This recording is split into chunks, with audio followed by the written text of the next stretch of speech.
کچھ offer questions ہیں۔ ایک بھائی نے پوچھا ہے کہ جو گائے میں 7 حصے ہوتے ہیں تو انہوں نے پوچھا ہے کہ اس میں جفت حصے کر سکتے ہیں، جیسے 2، 4، 6۔ دیکھیں مسئلہ یہ ہے کہ گائے میں زیادہ سے زیادہ 7 حصے دار ہو سکتے ہیں، یہ ذہن میں رکھیں۔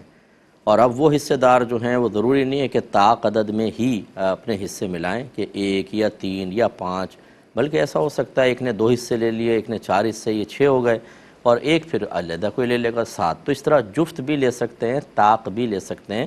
لیکن 7 حصے ہونے چاہیے۔ اور اگر کم کوئی جیسے 2 بھائی مل کر رہے ہیں گائے کے اندر تو یوں ہو سکتا ہے کہ ایک 4 حصے لے لے، ایک 3 حصے لے لے، اس طرح کیا جا سکتا ہے۔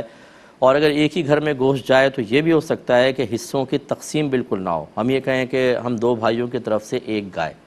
تو گویا کہ پھر وہ 7 کے 7 حصے وہ ان کے یعنی یہ کر سکتے ہیں۔ اب یوں نہیں کریں گے کہ 3 حصے اس کے، 3 حصے اس کا، ایک حصہ باقی بچا، پھر آدھا آدھا دونوں اس میں ہو گئے۔ تو بہتر یہ ہوتا ہے کہ کیونکہ اگر ایک حصے میں شریک ہو جائیں گے تو نہیں ہوگی، اس میں بہتر یہ ہوتا ہے کہ حصے مختص کر لیں۔ لیکن بہرحال فقہا نے اجازت دی ہے کہ اگر ایک ہی گھر میں گوشت جا رہا ہے، کوئی تقسیم کی ضرورت بھی نہیں ہوتی، جیسے جوائنٹ فیملی ہوتی ہے، ایک ہی فریزر میں سارا ڈال دیتے ہیں، تو اس میں 2 بھائی مل کر ایک گائے کے اندر مطلقاً حصہ ملا سکتے ہیں کہ بھئی آدھی گائے میری گویا کہ آدھی تیری، اس طرح حصہ ملا کے کیا جا سکتا ہے۔ یہ ایک بھائی نے باہر سے یہ مجھے میل کی ہے، انہوں نے کہا کہ میں گولڈ کا کاروبار کرتا ہوں، کام کرتا ہوں، اور ان کی جاب یہ ہے کہ بینک کی طرف سے مجھے جو گولڈ لون لاکرز ہوتے ہیں ان میں پاؤچ رکھے ہوتے ہیں، یعنی لوگ اپنا سونا رکھوا کر اور پیسہ لیتے ہیں بینکوں سے، تو مجھے اس سونے کو چیک کرنا ہوتا ہے کہ یہ صحیح ہے یا نہیں ہے، اس میں کمی ہے، کھوٹ وغیرہ تو نہیں ہے، اس کے اندر یہ ماہر ہیں، اور یہ کہتے ہیں ایک دن میں کم از کم 1 سے لے کر 100 پاؤچ تک میں چیک کر لیتا ہوں اور مجھے بینک ڈیلی 3000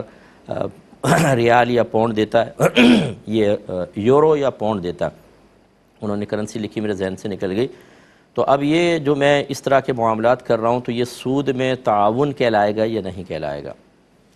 دیکھیں نہیں کہلائے گا، اگرچہ بینک کا مقصد اس پہ کسی کو سود دینا ہے، قرضہ دینا ہے وعدہ سود پر، لیکن آپ کا کام صرف یہ ہے کہ آپ سونے کے کھرے کھوٹے ہونے کو بیان کریں گے اور اس میں کتنی ملاوٹ ہے، آپ کا کام فقط اتنا ہے،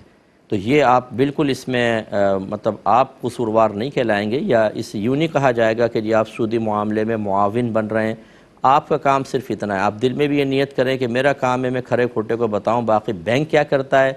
کیا مسائل کرتا ہے، میرا اس کا ہیڈک نہیں ہے، تو پھر بالکل آپ کے لیے طیب اور حلال ہے، آپ سودی معاملے میں اس لحاظ سے انوالو نہیں کہلائیں گے کہ جیسے سود لینے والا، دینے والا، سرکار نے فرمایا، لکھنے والا، ان سب پہ اللہ کی لعنت ہوتی ہے، کھانے والا، کھلانے والا، آپ اس میں شامل انشاءاللہ نہیں ہوں گے۔